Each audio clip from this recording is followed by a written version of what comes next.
Rentetan kesaksian dihadirkan dalam sidang korupsi KTP elektronik hari ini. Sejumlah nama politisi Senayan yang disebut namanya dalam surat dakwaan dalam sidang pertama kini menjawab tudingan tersebut. Dan seperti yang sudah saya sebutkan sebelumnya, kami membahasnya kali ini dengan Tama Satria Langkun, pegiat anti korupsi dari Indonesia Corruption Watch. Baik, Bung Tama, kalau Anda melihat catatan Anda secara sederhana saja di awal ini, melihat persidangan ketiga hari ini seperti apa? Ya, sebetulnya kasus korupsi dengan kerugian negara yang luar biasa besar, 2,3 triliun rupiah. Iya, sebetulnya kan ini masih panjang prosesnya. Ya. Tentu yang kita lihat sekarang baru kesaksian sejumlah pihak.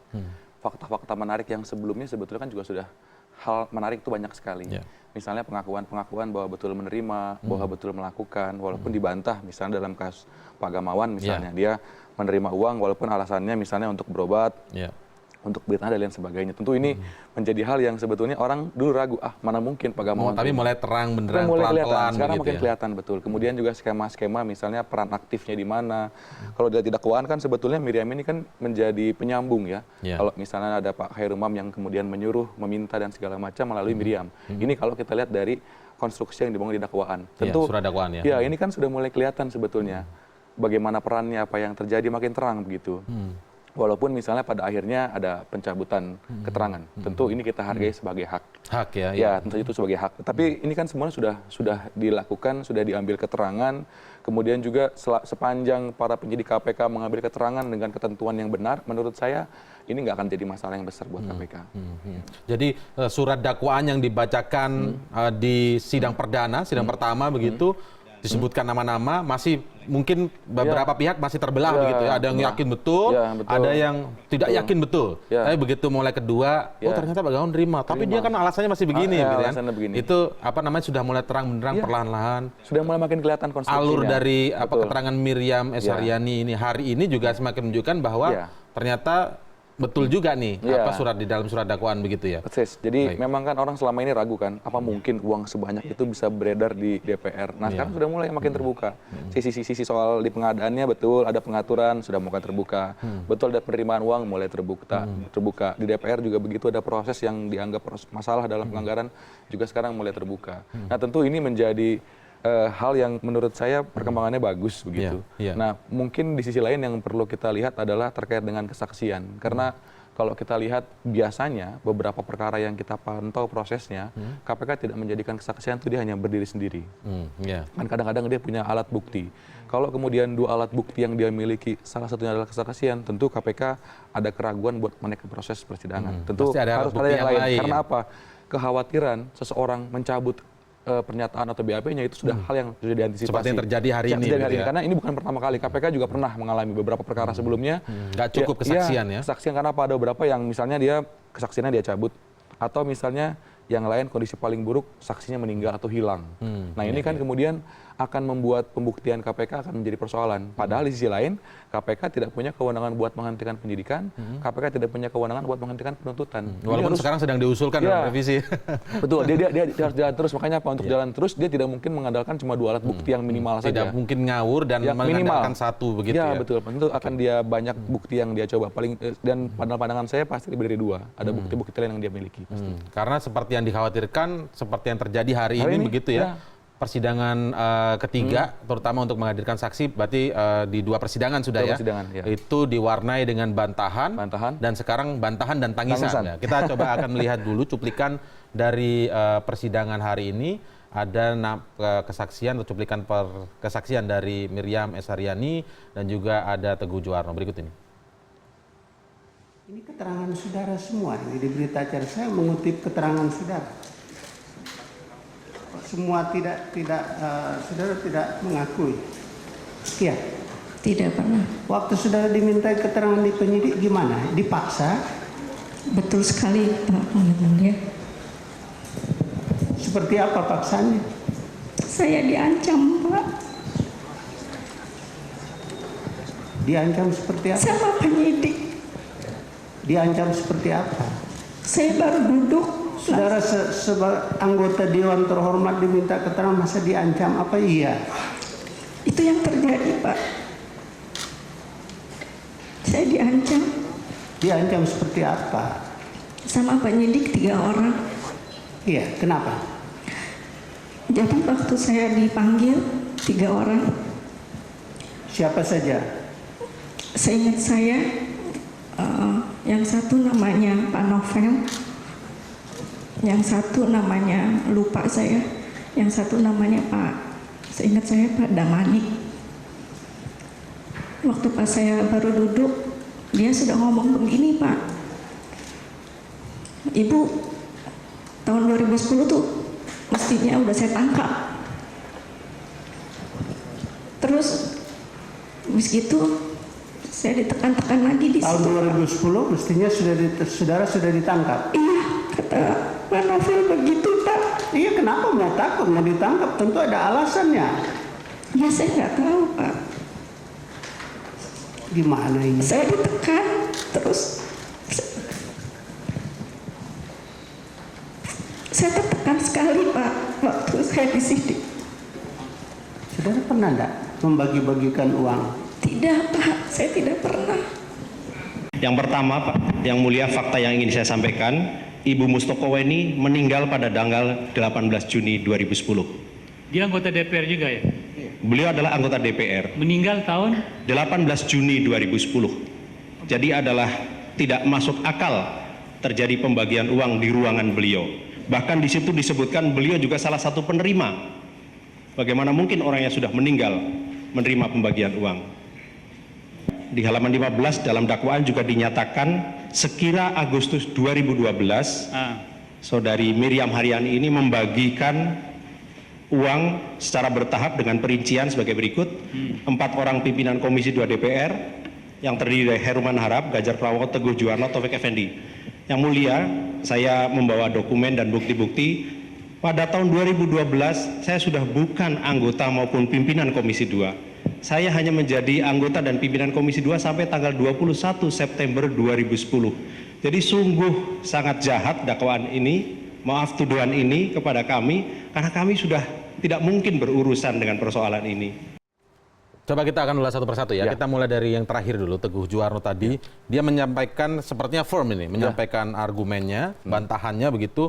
Disebutkan dia kan mendapatkan pembagian uang dari Ibu Mustokoweni gitu di dalam surat dakwaan. Mustokoweni disebutkan pun meninggal pada tanggal 18 Juni 2010.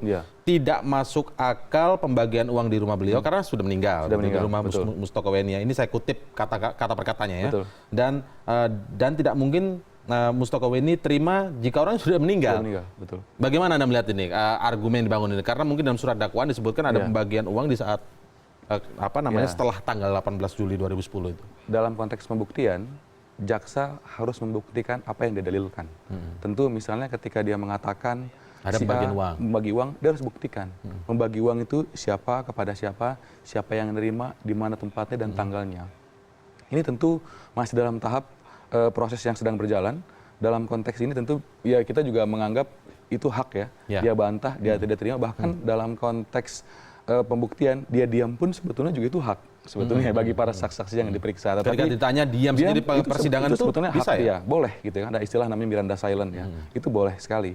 Nah tetapi tentu ini kan akan dilihat dalam konteks nanti pembuktian. Pasti ketika jaksa melakukan atau mendalilkan sebuah peristiwa misalnya dikatakan si A terima, si B terima, ini motifnya itu pasti bagi-bagi uang. Bagi-bagi uang, itu pasti akan diuji di persidangan. Nah, tentu kita masih belum melihat kira-kira fakta-fakta apa yang akan dihadirkan oleh jaksa penuntut umum.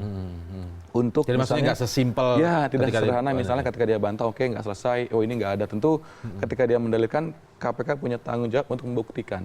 Sebenarnya ketika KPK misalnya menaruh nama-nama Teguh Juwarno, Setia Novanto, dan lain-lain misalnya termasuk perusahaan-perusahaan atau korporasi yang diuntungkan, tentu dia punya kewajiban untuk membuktikan. Karena kalau kemudian itu tidak bisa dibuktikan, ini akan jadi persoalan juga buat KPK. Berarti KPK membuat dakwaan yang sebetulnya yang tidak kuat. Ya, seperti yang dianggap tadi misalnya ngawur atau jahat dan lain sebagainya. Nah tentu ini masih dalam proses, masih kita tunggu. Kita juga dari publik kan nggak tahu apa yang dimiliki oleh KPK. Tapi dalam konteks yang seperti sekarang kan sudah biarkan mengalir dulu saja ya. Kita masih menunggu proses ini dan baru hari ketiga dan saya yakin IKTP ini akan jadi sidang yang panjang karena apa? Ini baru satu atau baru 2 terdakwa yang tentu ini masih harus nunggu sampai selesai. Benar. Apalagi ada banyak nama yang disebut situ Ada nanti. banyak nama, betul. Nanti itu apa namanya masing-masing akan menjadi posisinya menjadi yang lain berbeda dengan sekarang masih hadir sebagai saksi begitu ya. Nanti kita akan lihat apakah selanjutnya apa namanya dari pembahasan ini disebutkan tadi bahwa Teguh Juwarno mengatakan 21 September 2010 sudah tidak menjadi anggota DPR. Ini jadi teringat saya ketika ada beberapa nama yang dicatut juga ketika memberikan pernyataannya di dalam program ini juga malam hari ini begitu mengatakan namanya dicatut. Nah, apakah ada kemungkinan celah dengan penjelasan ini tapi mungkin konstruksi hukum yang sudah dibangun cerita oleh KPK namanya memang dicatut. Sampai di sana kita akan coba mengulas ya. Kita harus break terlebih dahulu. Tetaplah di CNN Indonesia Prime News.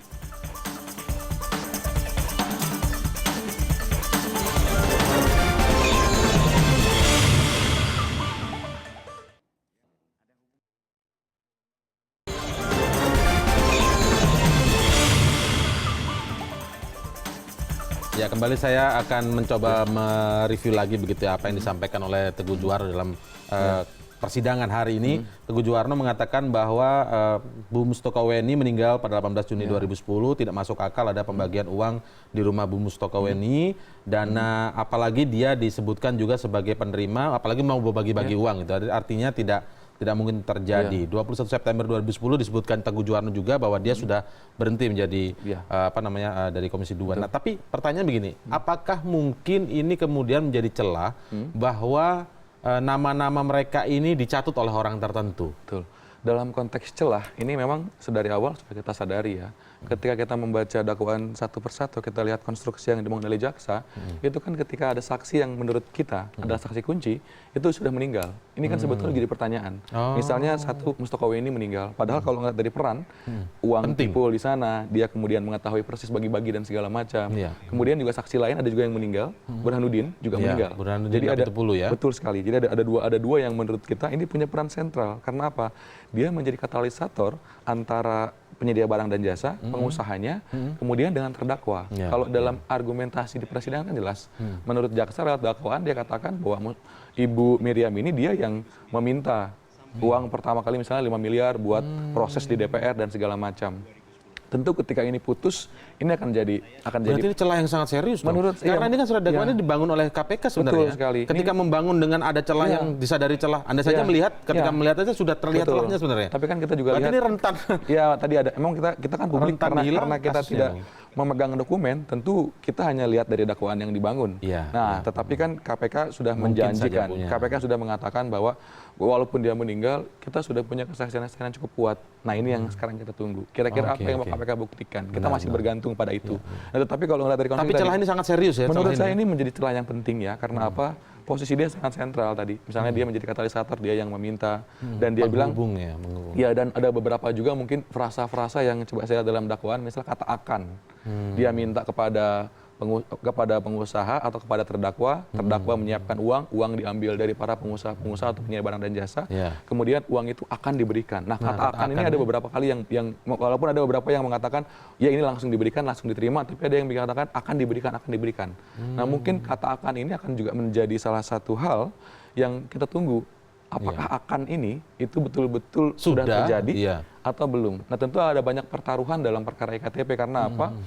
KPK sebetulnya mencoba membuktikan konstruksi yang besar sekali. Dia tidak hanya bicara soal korupsi pengadaan. Kalau ngomong korupsi pengadaan, sebetulnya sudah selesai. Karena apa? Beberapa pihak yang dibilang didadilkan, dia terima, sudah ngaku. Misalnya Ibu Diah, dia bilang, dia 2 kali dia mengaku di persidangan. Walaupun sambil menangis, dia ngaku, iya saya terima. Itu sudah clear. Kemudian misalnya Pak Gamawan, walaupun dia bilang, ini kok nggak ada urusan sama korupsi dan segala macam, tapi seberapa relevan pengakuan Ibu Diah itu kemudian membuktikan bahwa nama-nama besar di politisi Senayan maupun pejabat eksekutif saat itu yang terlibat terkait dengan itu. Ya, makanya ini kan ada beberapa kunci yang harus kita lihat dalam proses persidangan. Kunci yang pertama tentu argumentasi kesaksian yang dibangun oleh Andi Narogong. Nama Andi kan selalu disebut-sebut. Kalau kita lihat tadi yang saya katakan di awal, ini katalisator, dia yang menyambung. Andi ini misalnya tadi dia yang dalam tanda kutip mengkondisikan di kementerian bagaimana dengan terdakwa-terdakwa, kemudian dia juga bangun akses dengan pihak legislatif yang katanya tadi Setia Novanto nggak kenal Melkias Mekeng dalam kesaksiannya saya nggak kenal, yang lain nggak kenal. Itu tentu ternyata dalam persidangan ya sudah. tentu ini juga akan diuji. Jadi memang tadi Andi Narogong menurut saya dalam perkara ini punya peran yang sangat penting. Ibu Miriam juga sebetulnya punya peran yang sangat penting. Tetapi KPK sudah menjanjikan bahwa beberapa celah yang tadi sudah kita bahas, beberapa saksi yang meninggal, KPK sudah punya backup. Backup ya, itu yang kita harapkan ya. Nah, tentu, jadi kita positive thinking dulu sama KPK nih ya. Tentu ya, agak kepagian kemudian kalau kita mengambil kesimpulan bahwa bantahan Pak Teguh Juwarno itu benar, bahwa kesimpulan yang dibangun oleh jaksa itu salah dan dakwaan itu jahat, tentu ini masih agak kepagian dan kita juga masih harus menunggu misalnya fakta-fakta apa yang disampaikan jaksa untuk membantah keterangan para saksi yang disampaikan pada hari ini. Kenapa demikian? Karena kan sebenarnya publik ini kan khawatir begitu. Khawatirnya begini, ketika disebut ada nama besar. Nama besar yang kita tahu dari beberapa nama yang tercatat dalam surat dakwaan ini orang-orang lihai. Ya, betul. Lihai dalam selalu lolos dari berbagai kasus dan bagaimanapun begitu ya. Nah, maksudnya ketika ada celah sedikit pun seperti itu dan surat dakwaan itu dibangun dengan celah yang jelas, yang Bung Tama aja bisa langsung melihat celah itu gitu dan buktinya digunakan oleh Teguh Juwarno hari ini. Nah, itu kan cukup mengkhawatirkan akhirnya. Ya, saya rasa ini drama rame-rame di awal aja. Saya rasa memang mindset pengacara atau pengamat hukum kan juga kelihatan ketika dia melihat konstruksi. Kita bicara soal law is everything about evidence. Kita bicara hukum itu semuanya soal pembuktian. Ketika dia bilang si B terima, oke dia terima. Buktinya apa, kapan, di mana dan segala macam. Tentu ini menjadi rangkaian-rangkaian yang dapat kita cek dalam dakwaan. Oh, betul ada penerimaan akan diberikan, tetapi kan ada pihak-pihak yang wah kok ini saksi sudah meninggal. Oh ini kok nggak ada. Nah ini akan menjadi hal yang menurut saya akan menarik ke depan. Karena apa? Ada bantahan-bantahan yang tentu harus dikonfrontir oleh KPK kalau KPK ingin membuktikan bahwa ini bukan cuma korupsi pengadaan, tetapi ini juga korupsi penganggaran. Nah, korupsi penganggaran, sejak penganggaran sudah koruptif persis. Ya? Jadi ini yang kemudian sedang dipertaruhkan. Nah memang kalau bicara soal perkaranya sendiri, ini kan prosesnya sudah dari 2010 bergulir begitu proses penganggaran, tentu sekarang 2017 kita harus lihat juga kira-kira fakta-fakta apa yang dimiliki. Nah ini yang kemudian hari ini kita baru melihat soal saksi aja. Orang dipanggil, orang bantah, orang bilang iya dia terima. Ini tapi kita belum punya informasi lain yang berkembang di persidangan untuk mengukur ini betul-betul terjadi atau tidak. Oke, kalau kita lihat sekarang soal kesaksian dari Miriam tadi ya, Miriam S. Haryani, itu diwarnai isak tangis tentu saja karena menceritakan tentang bagaimana dia ditekan ketika diperiksa oleh penyidik dan akhirnya mengubah BAP begitu. Nah, apakah mungkin ini menjadi pertimbangan hakim ketika ada ditekan oleh penyidik? Mungkin saja terjadi tidak sebenarnya? Kalau tadi dalam pemberitaan juga disampaikan bahwa hakim juga dalam sidang berikutnya akan menghadirkan para penyidik yang dianggap menekan. Tentu dikonfrontir ya? Tentu akan dilihat misalnya dalam konteks pemeriksaan di KPK itu kan juga dilakukan secara prudent. Dia menyiapkan kamera CCTV selama proses itu semuanya direkam dan semuanya dilihat. Nanti kita akan lihat misalnya ketika itu ditampilkan di persidangan, mungkin yang sekarang sedang mengatakan saya ditekan, dia harus buktikan di mana tekanannya. Ditekannya di mana sambil nonton rekaman CCTV-nya. Persis. Nah, nanti kita akan lihat apakah nanti itu akan Tapi ada rekaman suaranya tidak? Karena kan penjelasannya Bu Miriam tadi kan bahwa ditekan, diancam harusnya sudah diangkat sejak 2010. Betul. Kalau sepanjang informasi yang kita ketahui itu pasti direkam ya. Tetapi kita nggak tahu yang sekarang. Tentu kita masih nunggu proses pembuktian. Nah, kalau kita lihat misalnya dalam proses pendampingan yang kita lakukan itu kan juga sebenarnya sudah jelas. Kita saja ketika kita mendampingi ada warga yang diproses secara hukum, itu kan sudah katakan kalau sampai penyidik mengarahkan tertentu jangan tanda tangan BAP. Kalau kemudian penyidik mengancam jangan tanda tangan BAP. Karena itu hak yang dilindungi. Nah, sekarang kita lihat ancamannya apa? KPK bilang harus ditangkap 2010. Tentu KPK juga punya sesuatu hal mungkin di tahun 2010 terkait dengan peristiwa-peristiwa yang layak ditanyakan kepada para saksi. Nah ini menurut saya menjadi hal yang kita akan tunggu nanti prosesnya. Tapi dalam konteks sebutkan hari Senin katanya akan dikonfrontir ya. Dalam konteks kapasitas sebagai anggota DPR harusnya dia mengerti betul proses seperti ini. Jadi nggak masuk akal. Seperti hakim tadi bertanya ya. Ya dia bilang kalau memang dia ditekan, dia dipaksa, harusnya dia tidak perlu tanda tangan BAP. Tapi memang tadi kan ada ruang misalnya. Seketika tanda tangan, dikasih waktu untuk memperbaiki. Dan tadi dalam persidangan disampaikan kan, ada beberapa kali perbaikan dilakukan oleh saksi. Nah ini kan sebenarnya ruangnya sudah terbuka. Oke, kalau kamu sekarang bantah, boleh diperbaiki silahkan. Jadi sebenarnya ruang untuk memperbaiki kesaksian, termasuk mencabut, itu kan juga ada.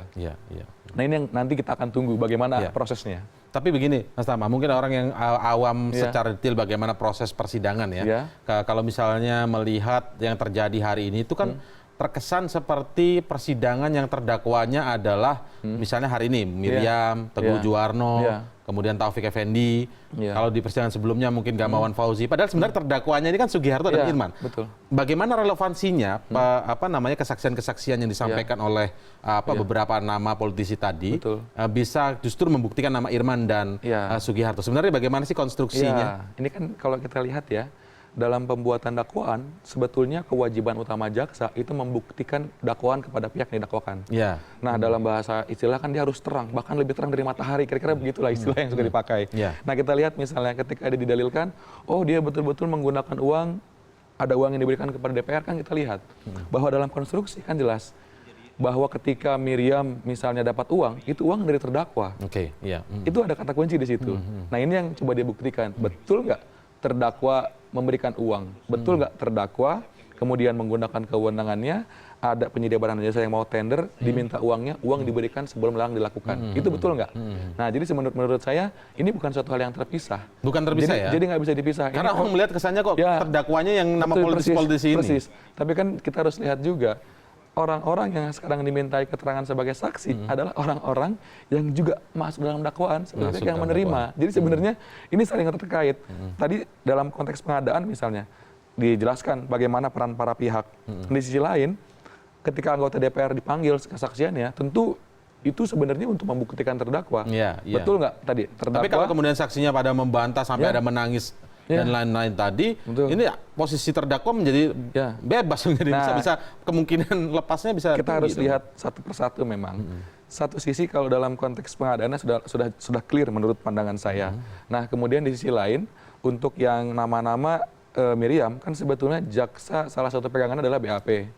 Nah, sekarang BAP-nya ditarik. Tentu ini akan jadi tantangan KPK buat membuktikan. Yang lain misalnya nama-nama seperti Teguh Juwarno, bahkan misalnya Matias Mekeng sekalipun misalnya, dia kan juga diperiksa tidak lama, hanya sebentar. Apa kewenangannya, apa tanggung jawabnya, kapan dia menjabat. Tapi namanya masuk dalam dakwaan. Nah, sekarang dia bantah, bahkan sekarang dia melaporkan para saksi. Dalam pandangan saya tetap menjadi sebuah hak. Silakan saja dibantah. Tapi tentu KPK punya kewajiban untuk membuktikan betul tidak penerimaan waktu itu betul terjadi. Baik. Itu kan sekarang diwarnai terakhir ya, diwarnai bantahan, diwarnai tangisan, kemudian mungkin ada sumpah minta dikutuk dan lain sebagainya, begitu kalau terbukti menerima. Tapi begini, ketika disebutkan yang membantah itu kan rata-rata para politisinya ya, nama-nama politisi yang disebut ikut terlibat. Tapi nama-nama para pejabat dari kementerian terkait rata-rata mengakui begitu ya, termasuk pada persidangan sebelumnya Ibu Dia Anggraini, mantan Sekjen Kemendagri ya, itu mengungkapkan fakta persidangan bahwa ada pertemuan dengan Setia Novanto dengan dua terdakwa dan pengusaha Andi Narogong begitu ya. Yang sebelumnya oleh Setia Novanto sendiri di luar persidangan dalam konferensi pers mengatakan tidak mengenal. Pertanyaannya adalah apakah dalam persidangan dengan terdakwa Irman dan Sugiharto ini akan ada sesi konfrontir antara misalnya keterangan seorang Dia Anggraini dengan Setia Novanto misalnya? Itu dalam persidangan Irman dan Sugiharto ya? Tentu itu mungkin ya, karena apa? Posisi Setia Novanto, kenapa dia disebut? Itu juga pasti ada hubungan dengan terdakwa. Kenapa nama Dia Anggraini kemudian disebut dalam fakta persidangan? Karena memang dia juga ada hubungan sama terdakwa. Menurut jaksa. Nah, dalam konteks akan dikonfrontir atau tidak, tentu ini menjadi peluang-peluang yang mungkin terjadi. Menurut Anda sangat perlu tidak dikonfrontir? Pertanyaannya, pendapat Anda? Ya, kita kan belum melihat bukti yang lain. Kalau sementara ini memang perlu dikonfrontir. Sementara ini karena apa? Kita baru melihat kesaksian.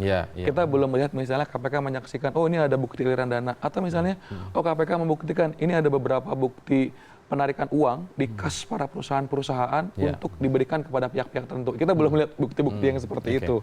Tentu dalam konteks yang sementara memang perlu di cross check antara satu saksi dengan saksi yang lain. Tapi nanti saksi yang lain, bukti yang lain saya harap juga disajikan oleh KPK dalam persidangan.